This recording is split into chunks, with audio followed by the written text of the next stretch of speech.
Eric will be.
Oh, yes.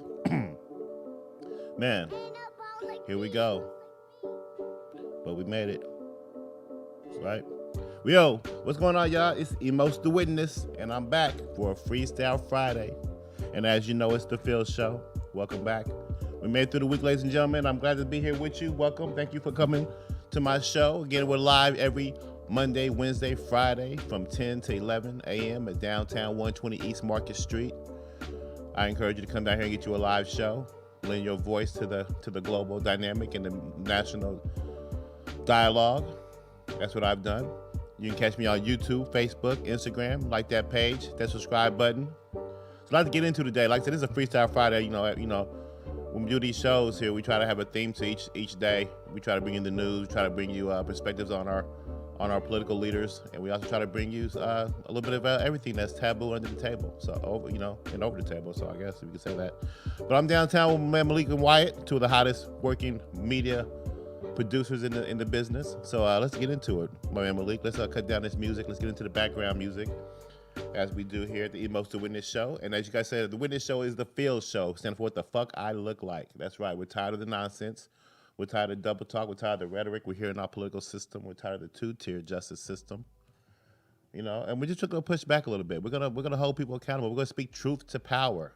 That's what the whole point of this show is: to be more informed, to bring you issues and topics that you don't really hear on a day-to-day basis. More insight, more perspective. There's a lot going on in this world, you guys, and I know you're distracted. So let Emos be your referee. Let me be your guide. Let me be a witness with you, right? So again, like I said, let's dig into the news. As you guys know, we had another mass shooting here in America this morning here, this time here in Indianapolis, Indiana, at the Fedex facility near the airport. Let's catch up on the latest for that. Currently, we'll be hearing there's 8 people killed in a shooting at the FedEx facility in Indianapolis, Indiana this morning. Well, actually last night. I woke up to this nightmare. Just to give you some updates on what's going on. A gunman opened fire outside and inside of FedEx ground facility near Indianapolis main airport Thursday night, killing 8 people, wounding several others, and sending witnesses running before taking his own life. I initially woke up, there was like 60 injured when I first woke up this morning and hearing about 8 people being killed. I think the total was actually like 4 or 5 were wounded and 2 were treated at the scene. Police were called to the facility about 11 p.m. local time for what has become the country's deadliest shooting since 10 people were killed on March 22nd in a grocery store in Colorado. The victims' names were not immediately released. Per CNN, it's the 45th mass shooting in the United States since the Atlanta area spa shootings on March 16th. And CNN considers the incident to be a mass shooting of 4 or more people, excluding a gunman, are shot and wounded or killed. And we'll get into that a little bit more as well, because like I said, with all these mass shootings, there's always a political bent to it. There's always someone in power trying to take advantage of a crisis. I think Sheldon Adelson, I think, was the one that said, you never let a crisis go. You never let a crisis go to waste. I think in reference to 9/11, he had the opportunity to take advantage of some of the crises going on during that time, and a lot of powerful people do that. So when you see mass shootings and when you see things like this occur, and it hits the national dialogue or the national thread, you gotta wonder who's taking advantage of you during this time. But gun control and gun violence is an issue. It is a problem. And when I hear about mass shootings and when I hear about these things occurring, it doesn't change my stance on gun control. It doesn't change my stance on the Constitution and the right to bear arms. It actually enforces it. It actually strengthens my resolve and wanting to push and secure those values and those traditions and those policies. I know that we have a gun lobby, we have an anti-gun lobby, but I think sometimes we're not looking at things in the right from the right angles, right perspectives, and I'll get into that momentarily. But more on this shooting, and like I said, my thoughts and prayers go out to the families and the victims, and I think living in Indianapolis, born and raised, I've seen, a lot of people work in these facilities that your friends and family members and people work in these FedEx. They employ a lot of people. Same for the post office here. Indianapolis being a central hub of a lot of transit, a lot of distribution of mail and things of that nature, being essentially located in the country. A lot of them people work for these facilities overnight, and they ramp up during the winter, during the holiday season. So as soon as you hear something like this, just like in the school shootings, if your child goes to that school, you're instantly paranoid and panicked. You're calling your friends and your family and seeing where they are, and that's what's going on today. And that's what's been going on all morning and all night, overnight. And my thoughts and prayers here at Emos the Witness Show is with those friends and families that are victims or that are traumatized by last night's shooting. So, but we must stay vigilant and we must keep things in perspective and we must really analyze these things. If we really want to solve these things, we have to be genuine, and our leadership has to be genuine. And when you talk about gun control, when you talk about getting rid of guns, we're just not at that point yet because our leadership can't really be trusted fully. And I'm not just talking about this administration. I'm talking about even current or even previous administrations. As a country, from a mental standpoint, we're not at a point where we can get rid of our own self-protectionism. Because we have these laws and right to bear arms. These laws were designed to protect us against tyranny, against rogue governments, against rogue leadership. You imagine yourself without the ability to protect yourself, and you're relying on the government to do so. What if that government turns on you? Who's going to defend you then? What if a despotic leader, a tyrant one day? And I think sometimes, I look at things from a negative standpoint, but there are some positives in this country, and people mean well. People want to push towards this utopian society, but we're just not there yet. And these are some of the reasons why. But I like to look at things from not just from a weapons standpoint, but from a mental health standpoint, right? Oftentimes these incidents occur because people just do not have the mental wherewithal, or they're going through a lot of things and they lash out and they're just unstable. And I think we need to put a better gathering around that. Now we don't know what happened in this incident. We're still waiting on more information as far as why this has occurred, but we've seen reasons why it's occurred in the past, whether it be, I don't want to guess, but employee to employee relationships, right? I think that's another lost area of research that we need to look into. These employee to employee relationships where people go to the workplace and shoot up the place because of some kind of personal relationship or some kind of built up angst that's been occurring, whether it be corporate bullying, whether it be from a manager, whether it be from employee to employee, whether it be just a untawdry relationship that shouldn't happen in the first place. It all culminates to an issue where someone brings a gun and shoots the place up, and people are traumatized and innocent victims are lost. So there's all kinds of different things that occur. But if you look at the bottom, the common denominator, from what I'm witnessing, it seems to be a lot of mental health issues, a lot of poor relationships, a lot of poor education on how to interact with one another. You get rid of guns, the same shit's gonna happen if we don't educate each other and we don't become more responsible. Now we can put barriers and parameters and put more security around the issue of how we handle guns and how we secure guns and how we secure our own facilities. We just got to do better. We got to be able to protect our constitutional laws, protect the innocent, and I mean protecting the innocent from mental health, from people who are in their family they can't control. You call the cops come out. They may put someone into a 24-hour evaluation and he gets right back out.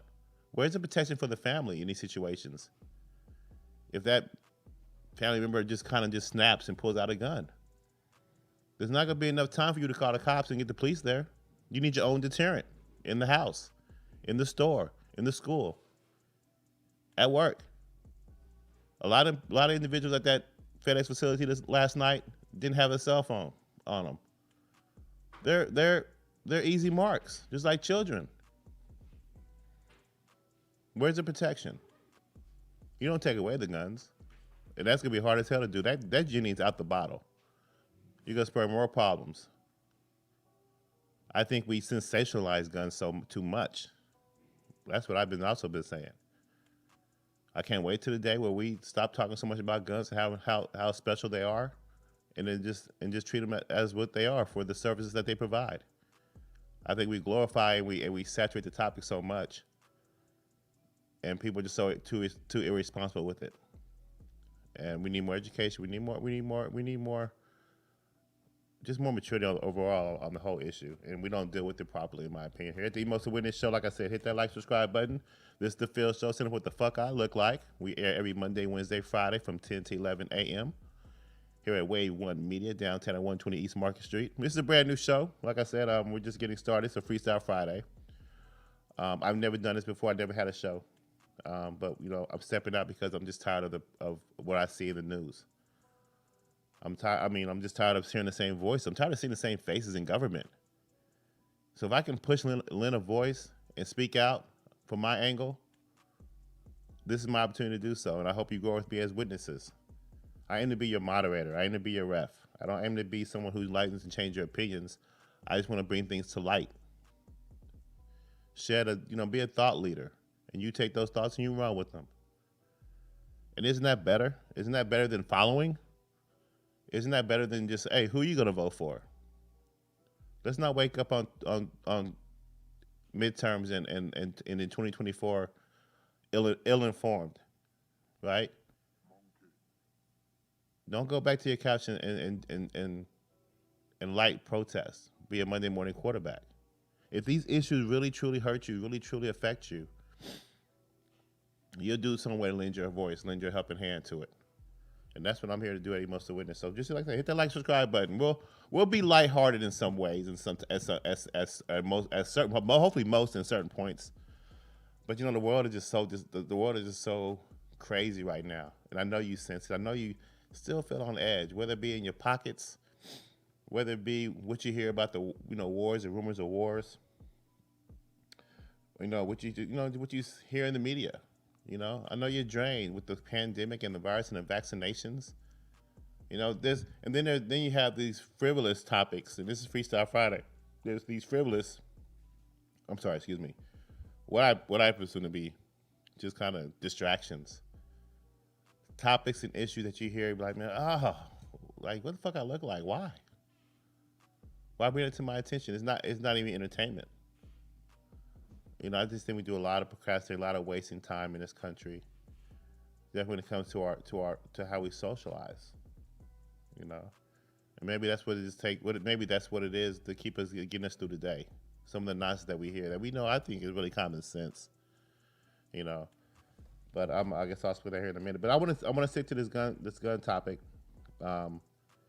Again, proceeding. It's the 45th mass shooting.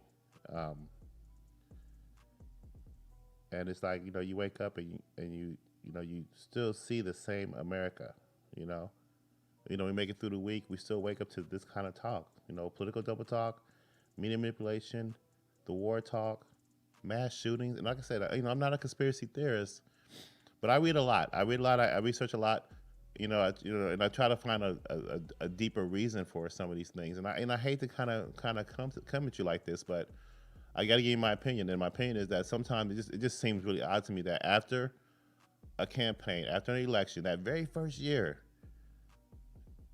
it's like you have these crises. I don't know if they're manufactured. I don't know.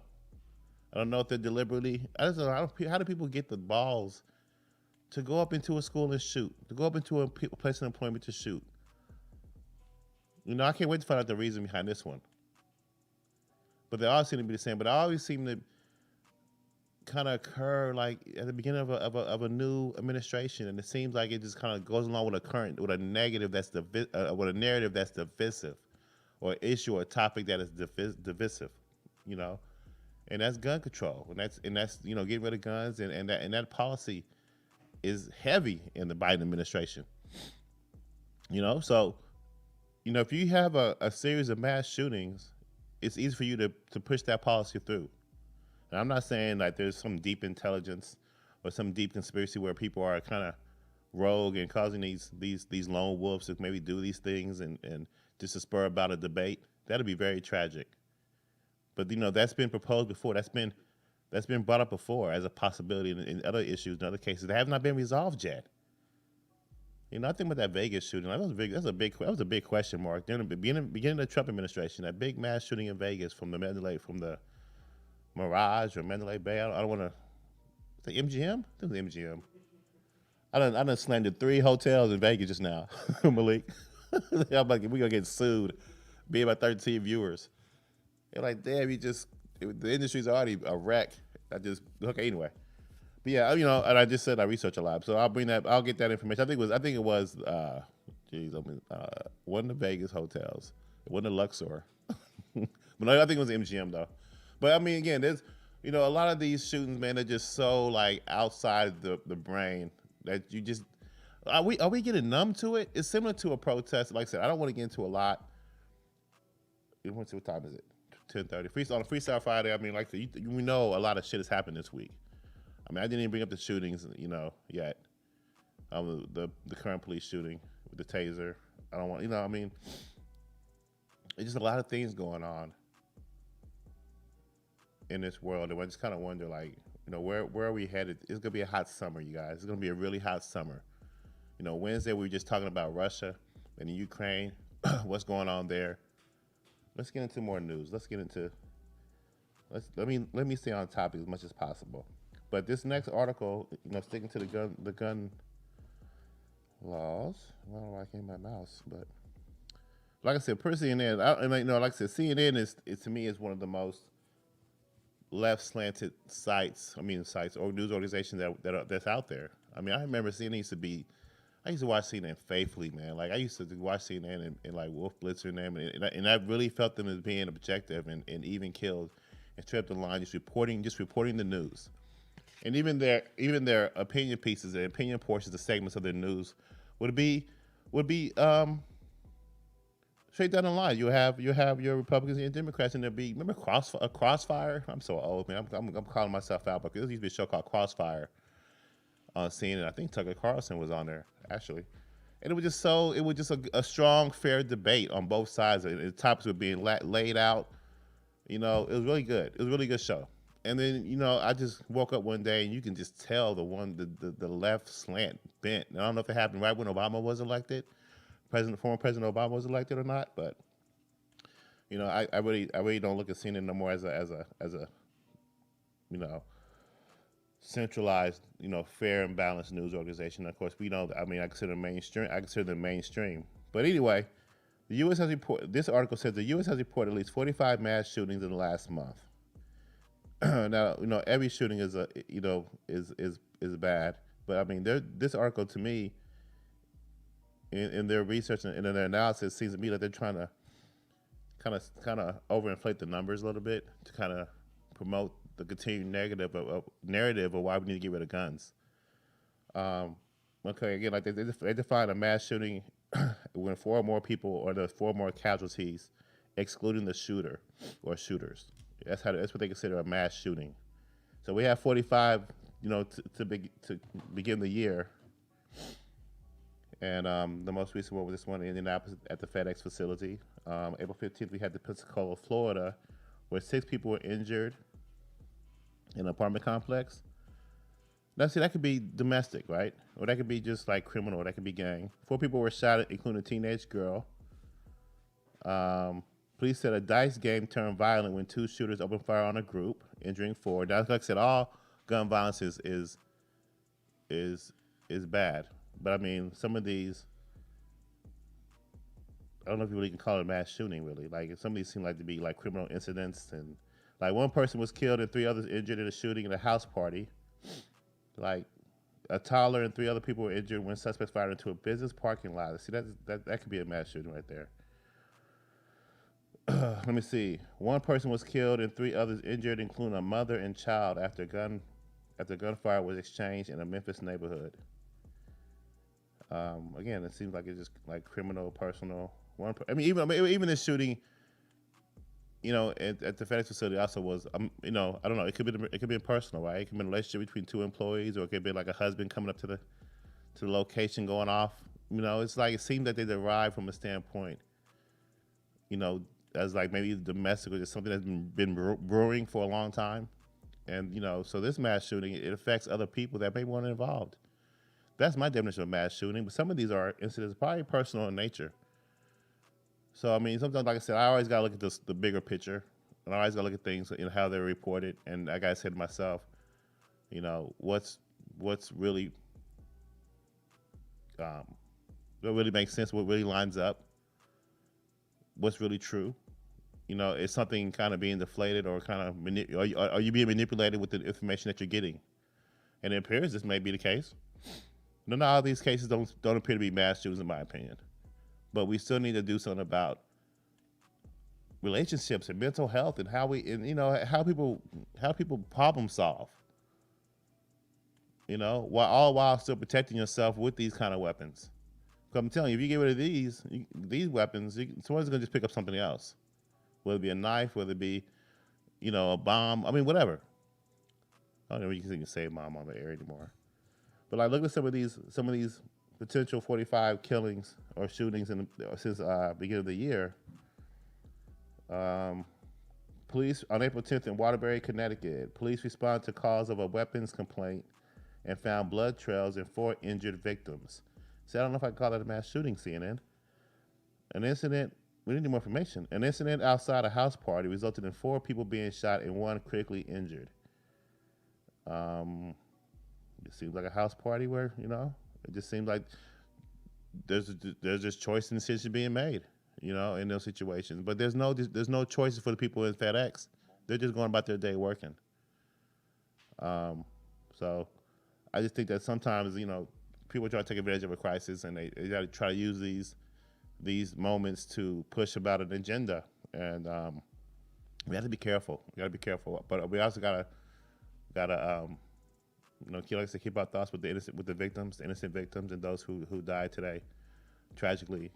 And we gotta find the reason why, and we gotta really attack and approach mental health seriously with more comment. Like I said, I think there's not enough protection for the family, for families who have a family member, mentally unstable. I think there's not enough attention paid to the whole industry, if you want to call it that, as a whole. I think mental health needs to be something that needs to be taken totally out, reviewed and revamped.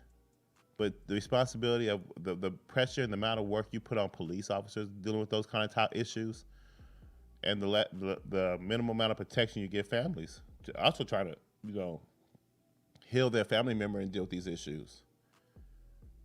Take it out the hospitals, take it out of the police force, make it its own segment in society or its own industry. I can't think of a better word. But I think that mental health is just too big to put on teachers, too big to put on. I mean, we just have these institutions, and I think that a lot of funding went away, but I think we need to bring it back. That like these new mental health institutions need to be able to, do a 3-pronged approach when it handles, whether it be a criminal angle, whether it be just kind of, like I said, mentally helping these people out, getting them back on track, and let the police do their job as far as protecting the families or society from this. What causes people want to go up into a building and shoot up? We find out why. It's not because they have a gun in their hands. Just because I have this weapon, I'm going to use it? No, there's a reason behind using that weapon. There's something that's been brewing in their mental. And if we can find a way to better identify the people who are mentally unstable, and we stop them from owning guns, that's the key. And of course, criminals who use it in a felony way need to be prosecuted harshly, in my opinion. Death penalty on the table, in my opinion. I believe in death penalty. I believe in a strong deterrent. I really do. I believe if people see, like, you know that. Malik, I don't know. Malik, you're kind of. You're young, so you probably don't. I think nowadays, growing up, the parent would definitely go to jail. But when I grew up, did you have the belt on the wall? Did you have like a belt with a nail on the wall? Your parents put on the wall like as a reminder. You get your ass beat if you mess up. No, they would just beat me with whatever belt they could find. Okay, so at least you had the belt action. Yeah. Okay, yeah, so you experienced the belt. Yeah. But was it a good deterrent? Did you like, okay, I'm not doing shit else anymore. I'm not gonna act up on. Well, I'm not gonna do this anymore. I would say yes and no. Yes and no. Because looking back, I would never beat my kids now because I don't think that that's the wave. Yeah, I agree. I don't do you that beat to my your child kid? either. No, I don't. Okay. But I think see this thing. Wait, did you get beat as a kid? Yeah. Okay. Well, not like abuse. Like when I look at it now, like I think that it was like, hey, you know what? That's discipline. You know what I'm saying? Like, cause it was only when I did something bad. Like if I had bad grades, or if I came home with bad grades or did something bad at school. That's what it wasn't like. It was all the time. It wasn't like, hey, shit, you walked. You know what I'm saying? You got 2 left shoes on. What's wrong with you? You know what? Just off some dumb shit, and you get your ass beat. You know, like doing something silly. It was just like if you really did something. I think I was raised by grandparents mostly, but that's probably why I didn't get my ass beat. They probably were too weak. But I remember my grandma got me one good time, man. I was going up the stairs. She was going down the stairs.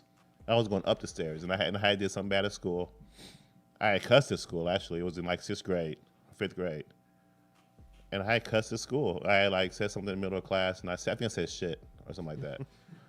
And yeah, man, they called the school, and they called her, and they told her. And I don't think I knew that she knew. And I'm like my grandma. She ain't gonna do that. But she's, she wasn't weak. She wasn't weak in nature. She was, she was a principal at a daycare, actually. And I remember, man, I was going up the stairs, and she was coming down the stairs, man, and she just started, I don't know what the hell she was hitting me with. But she was getting me, man. She was getting me good. You know what I'm saying? And then she, parents, they talk to you when they beat you. I was trying to listen because I'm trying to find out what the fuck's it about. Oh, yeah, I cussed at school. That's what this is. Let me go ahead and take it. But when you take it, if they do it good, if they do it right, you won't do it again. And then that's what that belt was on the wall. You put that belt on the wall. When you came in, you seen that belt. Like, it's a reminder. They should put like little electric chair stickers like on like stop signs or something, so people can remember. Like, man, if you do something, there's an electric chair out there for you. You know what I'm saying? There's a consequence. And I just think that we're becoming too light as a society. We're becoming too soft as a society where we don't want to hurt each other, but people are still getting hurt. And it's like, if you just kind of say, look, man, if you want to mass shoot, we're going to instantly, handle this. We're gonna, if you're guilty, and we're not wasting no time. It's like me and Wyatt was talking like this past Wednesday, man. It's like people get on death row, and they're on there for like 20 years, eating steak and shrimp and chilling. And then when they go, they're saying bye to the party. Their buddies walking down the motherfucking cell block, bystand, hugging them and shit. They get the whole family, even the victim's family get to come in and see the execution. That's like a party. He done already, this 20 years, they done forgave him already. And I say, fuck that, man. You do some bad shit like that, you got to go the next day. You out. I bet that stops mass shooting. I bet it stops a lot of shit. You rob a gas station, as soon as you walk at the motherfucking gas station, the motherfucker chop your head off. The police, hey, we get the fuck, police, hey, we get the fuck up right now. The judge already said it. It's all good. You're going today in this parking lot. You wouldn't do it no more. You don't think that jail's scarier than not scarier, but I feel like 50 years in jail is worse than the death chair or whatever. I don't know, man. Lethal injection, That's a lethal injection chair. Sounds smooth. Just a quick little shot. It probably hurts, but that sounds smooth if I'm dying. Then really, rotting away slowly. Really, the death penalty, man. A lot of sometimes these crazy people, man, they want to go. They want to go after that and do some crazy shit. They want to go ahead and take off and die. But what I've seen, what my studies looking at prison, man, to me like it's a cakewalk. It's some. I don't ever want to go to prison. I don't never want. I mean, but look. I watched Get the Gringo the other day with Mel Gibson. Man, it's a good movie, by the way. It's a sleeper. He's in a Tijuana prison, and he's surviving. He's trying to survive in that prison, and he survives pretty well. Like I said, if you get past all the BS at the beginning, like if you get your ass beat and they steal your Jordans, and you survive that, or you kind of, you know what I'm saying, you get through, you're not owned by anybody, I guess, if that's the term. Shit, you could probably look, I just know, my battery went along. You got your phone on you? I do. You got a couple comments on your video for the live stream. Okay, I'm about to be in trouble because I might do a quick pause and actually plug in my laptop because my battery's low, and I won't be able to see nothing. But anyway, yeah, hey, shit happens on a live show, y'all. Emos to witness. Hey, can you see the comments? Yeah, you want me to read them off to you? Yeah, you can read one to me. Okay, I struggle at reading, so. Emos to witness show. We're gonna be reading your comments live on the air. Either we're gonna do it during the show or at the very end. So yeah, we got a couple comments. Let's see what we got. Okay. Well, okay. This is from I don't know. I mean, yeah, you might want This is to from you might want Mister to pre-screen because motherfuckers be talking shit. I know they are. Mr. Cleek. He said, as I can recall, 3 to 4 weeks ago, Indiana voted on doing away with concealed carry and letting anyone carry a handgun without a license. Yeah, they did. Yeah. And next he commented, "Do you think this would hurt or help what happened at FedEx?" I think it would help. I'm trying to tell you, because like I said, people don't have time to respond. You don't have time to call the police, or they don't have time to come to your rescue. You have another employee, you have some kind of security person on site that's responsible, that's trained, that can come out there and battle these cats. Hey, let's battle. You want to shoot us? We go. I'm the type of person that I get offensive when I get attacked. I don't cower. I think, like I said, I think that society is getting to a point where we're getting a little too soft. We got to bite back. That's the same thing I be talking about with this pandemic. We got to be vigilant. We shouldn't be like, oh, we need to get rid of guns. That's impossible. The genie's out the bottle. There's more crazies. Let's battle a different angle. Let's be more offensive. Let's attack mental health. If a motherfucker comes to the store and want to shoot up, there should be somebody in there with a concealed gun or whatever, or a gun on them to shoot back. And we've seen that happen before in the past with success, where people have come into your home, have come into stores with guns and weapons, and they've been subdued by a citizen, not necessarily an officer. And I just think we need that balancing out, because there's an unpredictable essence out there in society right now that, hey, one day you can just be shopping with your family and there's chaos, and you got to be able to have an instant deterrent, instant battle against that, and that could be someone that's next to you or in that same area with a gun that's responsible. They can take that person down. So I think it helps that law is passed. I think that I don't think it's necessarily the wild west, but I just think that it provides another blanket of safety for the sane people of society against the wicked. And like I said, I just told you before a minute ago that I'm a proponent of strong deterrence. I'm a proponent of the death penalty. I'm supportive of that, if used responsibly, and it's not. And I'm talking about from a standpoint of like I said, how long people stay on death row before they're executed. And as part of us trying to be soft around these edges, when society is not, like I said, it's not dancing monkeys with toothbrushes. We want to get there eventually, but we're not there. Now, I'm not saying we need to go to some medieval times where someone steals and you cut their hand off. I'm not saying you do that. But I'm saying when these serious matters occur, we need a proper punishment in place. And maybe I don't have the answer for that, but I think the answer is not trying to take away people's ability to protect themselves.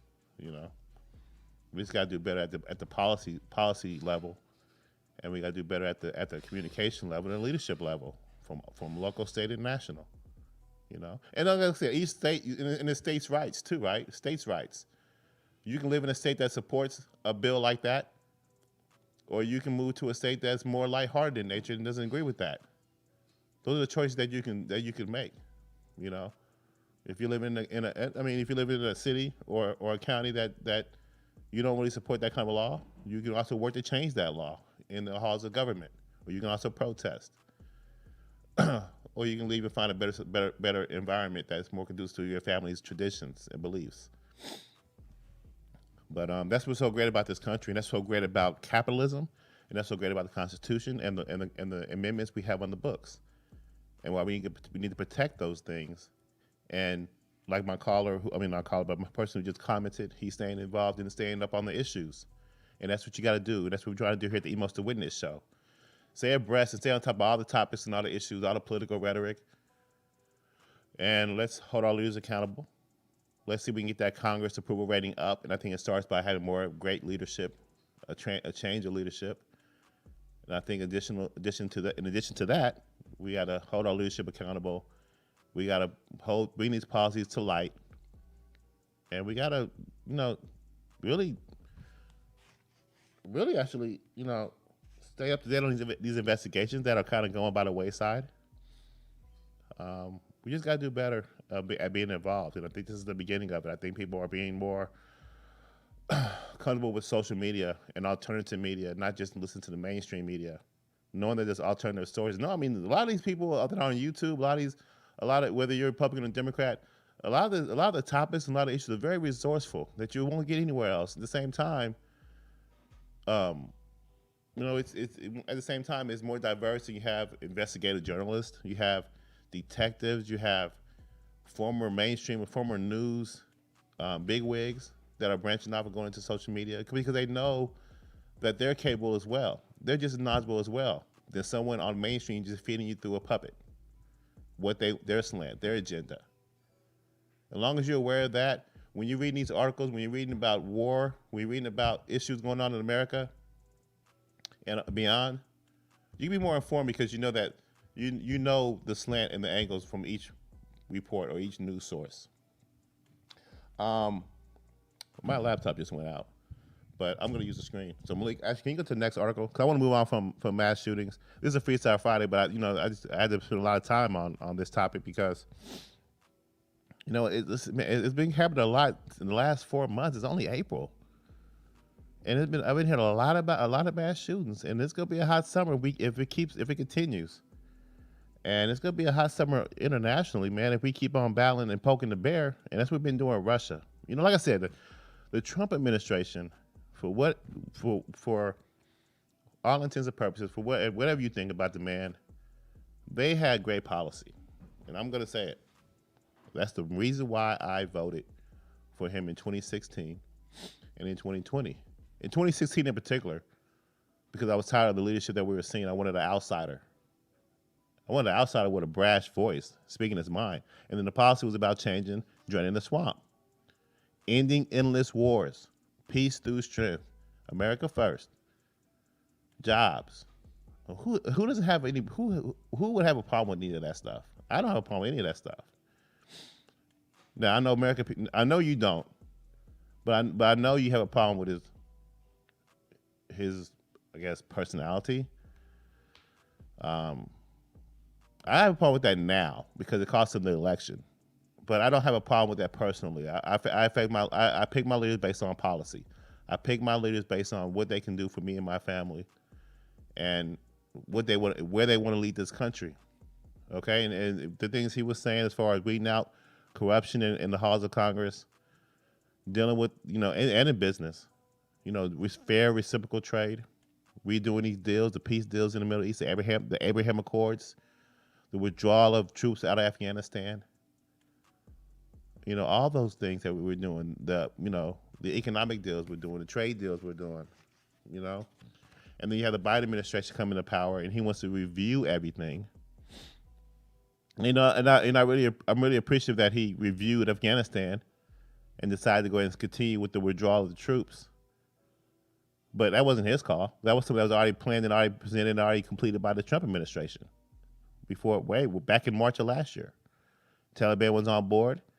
Biden came by trying to put a little cherry on top or get some kind of credit, and the Taliban wasn't having it. So it's good it's good because this is the longest running war in U.S. history, and we need our troops out of there. We were just doing them being police officers, and the thing is, we weren't winning. I mean, you would drop a bomb, and the bomb would be like $500,000 a bomb.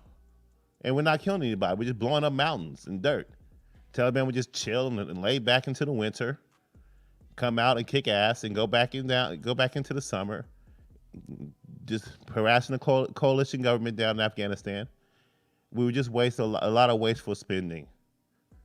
But but there's a lot of things we don't know, we don't talk about, right? Like protecting the poppy seeds out there, the drugs, the opium. See, a lot of stuff's about money and resources, y'all. I think always about. The political just is the sheen on top.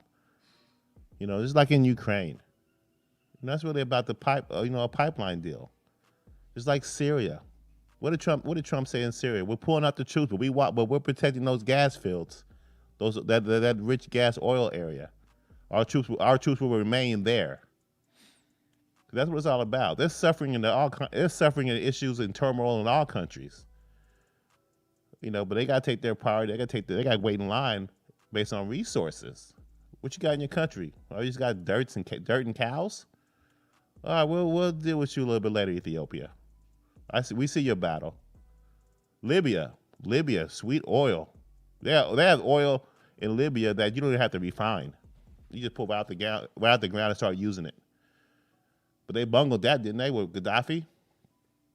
And they're still dealing with that. But like I said, I mean, wars and rumors of wars. We're leading to a hot summer, you guys. Hit that subscribe button and emails to witness. Look at this article here. Now Biden tries a diplomatic approach. President urges Russian leader to de-escalate at the Ukraine border and refrain from military action after Putin shut off the Kerch Strait for all foreign warships. Now I'm going to read these bullet points. President Biden warned Vladimir Putin it was time to de-escalate in the Ukraine. He said U.S. sanctions could have been much worse. It's all bullshit. I'm going to get into that too. It was clear with President Putin we could have gone further, but I chose not to do so. Biden canceled the deployment of 2 U.S. warships for the Black Sea amid the troop buildup in the Ukraine. Washington announced the U-turn after the U-turn. Okay, U-turn. As I say, Ukraine. After the Kremlin warned D.C. to stay away for their own good. See, Russia's not playing no games, you guys. We have no desire to be in an escalating war with Russia, a senior administration official said. Hours later, Putin took advantage of Biden's U-turn back to closing off the Kerch Strait. The move blocks any access to foreign warships to the Crimea until October 2021. Crimea is a little area, a snippet of area land that the Russians took from Ukraine, like during the Obama administration.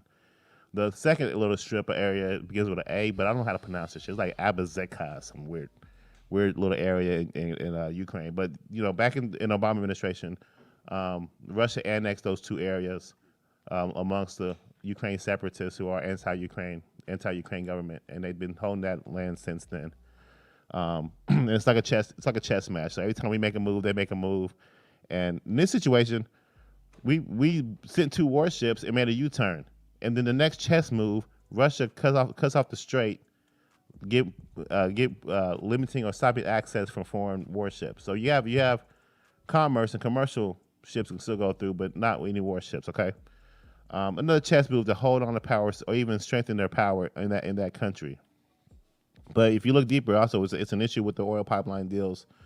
We're trying to sell Western Europe natural gas, liquid natural gas, and Russia's trying to sell their oil through a pipeline going through Ukraine. And also Ukraine is very rich in land and produce. It's all about resources. It's all about being strategic. It's all about war games. And this is what's going on here. And Russia is winning. And what you're seeing is Russia is not scared of the United States in this, but in particular, not scared of this administration like they weren't scared of the Obama administration. A lot of countries are pushing back. A lot of countries are talking crazy. If you remember, China just gave us a tongue lashing in like a month ago. Was that in? I think that was in Canada. We met the Chinese officials, envoys in Canada, and we got an earful. And they were talking hella shit, and they weren't backing down. They weren't talking that shit during the Trump administration. Our peace through strength policy. We were talking shit, and we were leading.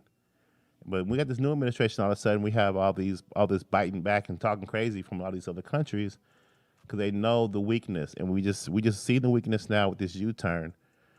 And then you know how it is when you may seen a fight in high school or someone's talking crazy and they say shit like, "It could have been much worse. I really could have beat your ass if I wanted to, but I was holding on to Twinkie." You know what I'm saying? It's just, when we say stupid shit like that, it was clear that President Putin could have gone further, but chose not to do so. You brought off 2 warships and you turned around, and Russia told you better turn around for your own good. Don't come over here. We're gonna fuck you up. We didn't hear a peep from Russia during the Trump administration. I mean, all the while we were calling our president a traitor. We said our president, our number one guy in office was a traitor, was a Russian spy. You believe that? Our media and our left Democratic Party pushed that narrative during the election. Can you really believe that? Like, I mean, that's insulting on so many levels. Definitely to the president of the United States. And of course, we found out to be not true, very, very not true. And the recanting of that was very minimal.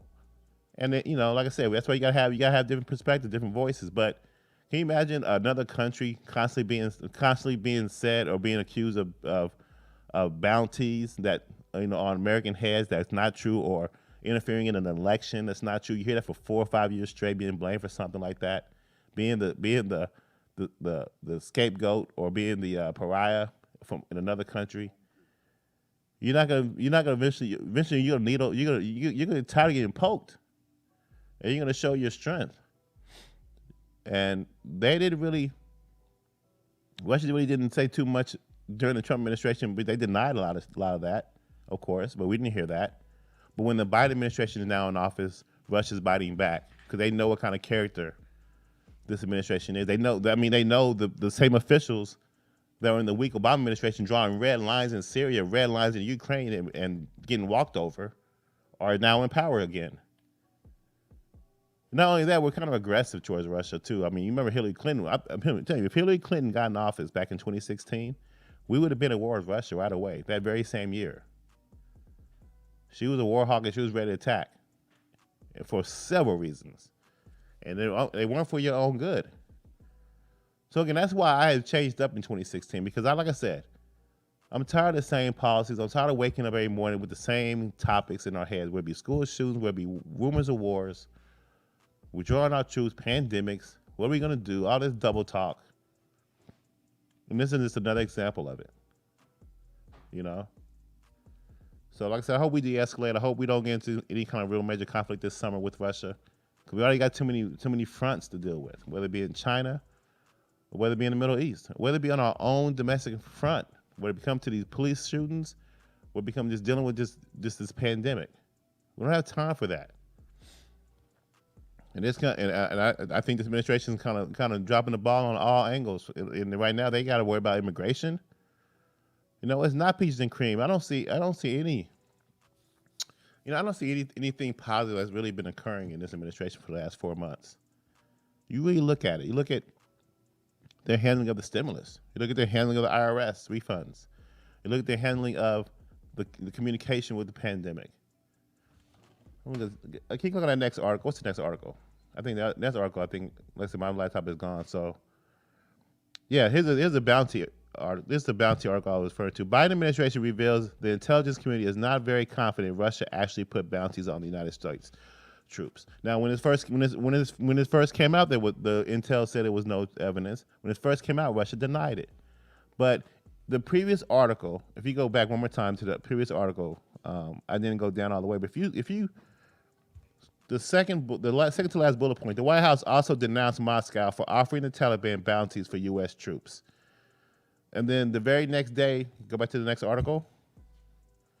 Biden administration reveals the intelligence community is not very confident Russia actually put bounties on U.S. Now look, I've already known this that statement was false. That is not hasn't been verified, but that's how the media works. That's how the Democrats play the political game. They go ahead and post something that's false or that's doubtful, where you can hear it for 24 hours, and then the next day you get the recant. But maybe you don't catch this part. Maybe this part doesn't catch your attention, or it's not interesting enough. But to explain away why they turn around their warships, to explain away, why we're giving Russia a hard time, for example, is because of this. One of the reasons. And it's a doubtful thing. I mean, but we take things to escalated level of false narrative, false news. And you think about the Iraq war. No weapons of mass destruction. You think about all that shit, man. It's like they tell you this stuff and they push it, and it ends up being false, but the damage is already done. As long as the agenda is being pushed, and we as a people have to identify this kind of shit and see the whole thing from a bigger perspective to make sure things don't go to a level that's unnecessary. That's how it goes with war. That's how it goes with these pandemics and these viruses and these vaccines. We need to be informed. You don't just take the shit. You got to be informed. People are dying. People are taking the doses. People are taking the damn vaccine, getting 2 shots or 1 shot, whether it be the Johnson & Johnson, whoever, Pfizer, Moderna, whoever, and still being diagnosed with COVID after taking the vaccine. So is the vaccine working or not? So, I mean, yeah, look at this. 12 fully vaccinated Los Angeles residents infected with COVID-19, says Health County official. You can short down just a little bit. But yeah, I was reading this. I'll come across this article and it says, yeah, on Wednesday, in response to a query from Deadline, Los Angeles County Public Health Director Barbara Furr confirmed that at least a dozen local residents had been affected with COVID-19 after being fully vaccinated. Her quote, yes, it is possible to test positive for the virus after being fully vaccinated. Oh, it is I mean, she estimated that the number of post-vaccination infections is likely very small. See, the thing about it is like they're answering the question after you ask them. They're not offering this kind of information to you. So a reporter asks this question. She's like, yeah, motherfucker, it is possible to test positive. Okay, it's possible to test positive after being vaccinated. Okay, you asked the right question. There's your answer. Why not just tell me that in the report? You've already known that. Not only people being vaccinated and still being diagnosed with it, people are still dying, right? Cases are still going up. This is a surge, like 200,000 cases. Then you have a Johnson & Johnson with blood clots. And they're saying that it's minimal. Like, they don't care if it's minimal or maximal. One's enough, right? So yeah, I mean, like, there's so many mixed messages. It's just so much confusion out there, and this can be definitely be a hot summer. It could be a nuclear winter, and I just ask you guys to prepare yourselves and get ready. I don't want to be someone who just spells bad news or bring about bad news or bad omens or whatever. But these are topics that we have to dig into and try to make this society better. And it's only going to start with us. It's only going to start to begin with us. Whether it be these shootings, whether it be these pandemics and where our leaders are taking us in all these topics. We gotta be right there next to them. Making decisions right there. And kicking them out, they're not doing our will. So yeah, on this Freestyle Friday, there's a lot of different articles that caught my attention. Let's take a look at this Florida house. Yeah, this is a trend. This transgender issue. I know where I stand on it, but when you talk about these issues where in the era of Me Too movement, in the era of just softness. I'm not playing about that, man. I think that we've gotten soft as a country, and we need to tighten up, man. We're too sensitive in a lot of ways, man. And I know you know what I'm talking about. And this is another example trying to make everybody happy. As you guys know, I'll just read this headline. Florida. Can you scroll up a little bit? Scroll down up a little bit. Let's read this headline.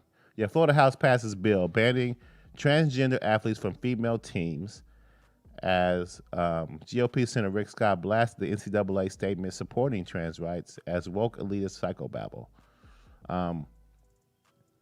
Isn't it common sense? Maybe you hit the chat up. Maybe you need to give me a call or something. Hit the Most Witness. Hit me up. Email me. Hit the subscribe button on YouTube. I'm on Facebook, Twitter, Instagram as well. And you can catch me live downtown every Monday, Wednesday, and Friday from 10 to 11 a.m. But hit up that chat. And let me know what you think about this, because in the common sense, man, you don't have grown ass men playing, women's sports. It's obvious, right? How would you feel, Malik, if you had your daughter? She's 8 years old. She's just playing soccer, man. You got this big, huge teenage boy now, transgender girl on the other team. Going just dominating, pushing little girls down. How would you feel about that, man? It's literally, it's cheating. At the point where we're at, I don't think there's any right answer where whatever you say, you're gonna get in trouble. You know what I'm saying? I'm not in trouble, but Yeah, you're gonna get ridiculed. You're gonna get it's like you're just witnessing. You're like I said, that's why the show's called you as a witness, because what you're witnessing is common sense. Like, I see this is bullshit. Like, they're up 50 and she has 50. You know what I'm saying? Like, they're winning because of her only. There's this. Okay, it's just common sense, man. Like I said, the child that is competing against this she-man. See, I don't know. Even the description is it's hard to talk about this stuff. You know what's wrong though, and it's like it's almost framed. It's almost framed to like where you can't talk about it, and since you can't talk about it, we're gonna continue to progress in this direction. It's like if you talk about it, we're going to shame you. But it's wrong. It's wrong for, frankly, a boy to play with girls. Well, not, see, I can't even explain this. like a boy playing females, like the damn headline says, playing on female teams. Why can't that transgender girl walk up to the coach and say, "Hey, I want to play for your team"? And he's like, "No, because physically it's a disadvantage." And why can't they be like, "Yeah, you're right. I don't even know why I even asked that question." And then go back and sit on the bench. See, what you need is, you guys, I might get in trouble for this, Malik. You need a transgendered Olympics. You need a transgendered leagues, like the Special Olympics. You know, handicaps aren't trying to play in the regular Olympics. People in wheelchairs. Now, some of them might be actually. They desire to, but they won't get picked, and they know why. They do try, like that whole Blade Runner shit was there was a couple times that happened. Like, remember Blade Runner? No, I think that's one of Wyatt's favorite movies though. That's a good movie. That's a pretty good movie. You guys don't know about Blade Runner. That's why it's good to have this age separation, because Blade Runner was I think his name was Pastorius. He was out of South Africa. I remember like it was yesterday. I was a teenager. I was in high school, and this dude Pistorius or something. I forgot his first name. Yeah, you don't know about this story? They made a movie. They're about to make a movie about this guy, because he killed his girl. He shot his girl through the bathroom. Wait, is this a movie, or I thought Blade Runner was like a futuristic movie? Blade Runner is a different movie, but Blade Runner was a nickname of this former track athlete. Oh, Nick. Hey, look it up. My laptop is gone, but look up Nick Pistorius. I think if you just try to spell it as much as possible, it'll pop up. But anyway, this guy was a South African track and field Australian Olympic runner, competing in the Olympics. But he had the bionic, the plastic, the military legs. He had no legs. So he had the little metal legs. They called him Blade Runner, and he was winning races, man. And they were like, "Damn, dude, you got on these damn super skates. You're cheating." You should be in the Special Olympics. That's where you should be. Oscar Pistorius, man. This dude, fastest man on no legs is what they call him, huh? They let him compete in the Olympics, right, with those legs. And he, was winning races, man, going, super fast, right? And he celebrated and all that stuff, all around the world in this country. And I guess he had one of those anger management issues, man. He shot his girl up, man, and killed her. And he got away. He either got away with it, or he got 4 months, man, and a box of cookies. For real, he got away with it, man. I did not expect the story to end like that. Yeah, you guys. I'm telling you, guys, 19, 20. Y'all missing on some great stories back in the day, man. The 90s and the early 2000s was amazing. I'm telling you, man, you had a lot of shit going on. Tyson, Tiger Woods, all kind of shit going on. But yeah, this dude, man, he was running around winning Olympic races, man, cheating with everybody was like, man, he's cheating, man. He got on some fucking bionic. These legs were looking good too, man. They're like I'm telling you, he was taking off. I don't know if he was doing he did the 4x4 relay, the 200. He was going against Michael Johnson, all kind of weird shit, man. But it was like, man, dude, you ain't even supposed to be here. You're cheating, man. And that's what's going on with this transgender. In my opinion, man, they just have their own Olympics, their own basketball leagues. Then that shit would be amazing. That shit would be kind of fun to look at, to watch. You got different strengths and different abilities. You know what I'm saying, going competing at each other. But you can't be going against little girls in high school, man. Or that's cheating, man. They mess with the whole dynamic. It's the whole sportsmanship concept. Their self-esteem is gonna be just as lowered as yours. If you go in there stomping on their necks and dunking on them, 2-hand jams and alley oops and shit. It's real. Man, can you imagine if your kid had Michael Jordan skills, man? If we're a Joanna Man, and he just straight up switched. You probably don't know about Joanna Man, do you? No. Oh man, I gotta get you some good. Okay, I'll watch Blade Runner. If you guys go watch Joanna Man, Joanna Man is amazing as well. It's a great show. It's a great movie. It's a comedy. But basically, a dude dresses up as a woman and he joins the WNBA. Vivica Fox is in it. I'm looking it up right now. Yeah, man. Hey, man, and he dominates, man. He's killing them on the court, and then he gets exposed at the very end. But they let him keep the championship. But yeah, the whole movie, he's trying to cover up his manhood, and he's dressed up as a woman. And he's trying to get with Vivica Fox too at the same time. He likes her, but it's a good movie, man. He's playing in the WNBA, but he used to hoop in the NBA, but he got suspended. But he loved to hoop, So he just put on some makeup and went that way. But that's what's going on now, and I just think that you're killing the other kid's self-esteem as well. So you gotta look at it both ways, but it's common sense. And here at the Emos to Witness show, we're trying to bring about the common sense shit. Like, we shouldn't even be talking about this kind of shit. We know it's not right. We should be focused on those deeper topics, like we've been talking about: the gun control, the freedom of protecting your freedom, whether it be financial, but your free speech, your right to protest, the censorship issues, our leadership. Where are they taking us? How aware are you to make better decisions in elections coming up in 2022 and 2024? All that stuff matters. But if we don't stay informed, we don't stay involved, our leadership will run rampant, and we'll have laws on the books like this transgender law. Not this law in particular. This law is to fight against that. So I support Florida in their viewpoint on that. But in our quest to make this a fair and safe society, an equal society, we have to be careful that we don't destroy ourselves in the process. We gotta look at everything from every perspective, every angle, not just those that we consider to be downtrodden in the moment. Those who corral and collect power, they don't always do it for your best interest, and they may mean well, but a lot of times, they're more destructive in nature. So, like I said, we gotta have a society that pushes back and is aware and questions everything, and that's what we're gonna do here on the Emos to Witness show, the Phil show, saying what the fuck I look like. And as we close out this show and get into the weekend, I want you guys to remember. I want you guys to remember. I know there's a lot going on. I know there's some things that really concern you in the news, and I'm not here to scare you.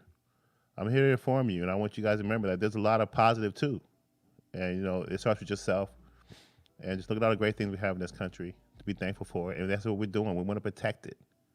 We want to secure it. We don't want it to go by the wayside by greedy leadership or corrupt leadership. So just stay strong, stay vigilant. We'll be back on Monday.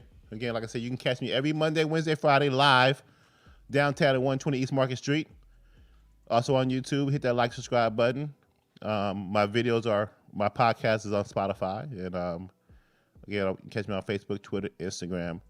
And I know that we said it before, the website is coming. It will be worked on pretty soon. We'll get that out there, and it'll be providing even more information, more articles, more topics that you can relate to, you can discuss. And again, I want you guys to remember, we're witnesses. We're growing together. I'm Emos. I want you guys to have a great weekend. Let's grow this show to a big thing, and let's make sure we hold our leaders accountable. I'll see you guys on Monday, and I'm out.